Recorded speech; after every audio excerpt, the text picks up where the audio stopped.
Alhamdulillahi Rabbil alamin. Assalatu wassalamu ala rasulillahi Muhammadin wa ala alihi wa ashabihi ajma'in. Assalamu alaikum wa rahmatullahi wa barakatuh. Allah subhanahu wa ta'ala bizga bir mümkinlik, bir fursat berdi.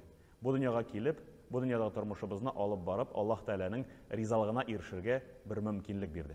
Ya'ni shu dunyoda Allah subhanahu wa ta'ala bizga bir o'rin berdi, bir fursat berdi. Shu dünyadagi turmushimizni olib borgan vaqtda har bir ishimiz bilan, har bir amalimiz bilan Alloh taolaning rizalığına erishishga, ya'ni o'zimizni oxiratga, kelasi dunyoga azarlarga bir fursat. Ham Allah subhanahu wa ta'ala hech sheksiz amal ibodatlardan tish bu dunyodagi turmushimizni olib borgan vaqtda, kasb qilganda, ish ishlaganda shulay bizni bilib tura. Bizning har bir amalimizni, har bir fikrimizni, har bir ishimizni Allah subhanahu wa ta'ala bilib tura, ham shu ayberlardan xabardor. Ham shu ishlarimizni ishlagan vaqtda Allah subhanahu wa ta'alaga shulay biz rahmatli bo'larga tegish. Ya'ni shu ma'ishatni olib borga Allah subhanahu wa ta'ala o'zi bizga bir mumkinlik beradi.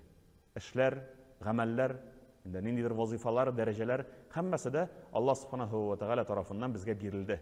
Allah subhanahu wa ta'ala Qur'oni Karim osha bizga shunday xabar yetkazadi. A'udhu billahi minashaytonirrojim.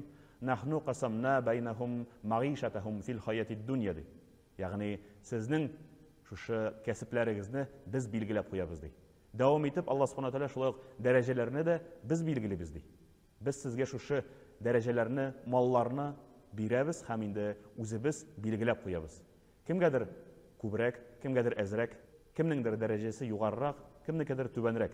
Ammo lekin shu belgilav, shu endi ayirib qo'yu olda bo'lsa Allah subhanahu wa ta'ala tarafidan. Ne uchun? Allah subhanahu wa ta'ala shunday ravishda bizni sinay. Shu mol bilan, shu daraja bilan biz rizo bo'larmizmi? Shu mumkinliklar bilan biz qo'llanirmizmi? Qo'llangan vaqtda, Alloh taolaga shukrona qilgan vaqtda Allah subhanahu wa ta'ala bizga tag'inda orttirib ta bermindi. Ya'ni Qur'oni Karim oyati osha Allah subhanahu wa ta'ala shulay bir xabar yetkazadiki, la in shakartum la azidannakum.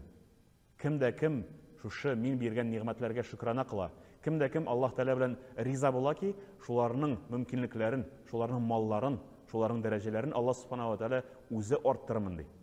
Endi Allah subhanahu wa ta'alaning va'dasi, endi bilamizki Allah subhanahu wa ta'ala o'zining va'dasini xiloflik keltirmaydi. O'zining va'dasidan chiqmaydi. Shunga ko'ra albatta Allah subhanahu wa ta'alaga doimiy ravishda shukronada yashasak edi. Allah subhanahu wa ta'alaning ne'matlari bilan qo'llangan vaqtda rahmatimizni bildirmisha qoldirmasak edi. Allah taala hamma bizga da xayr, ihson nasib etsin. Robbana atina fid dunya hasanatan va fil oxirati hasanatan va qina azabannar. Allohu akbar.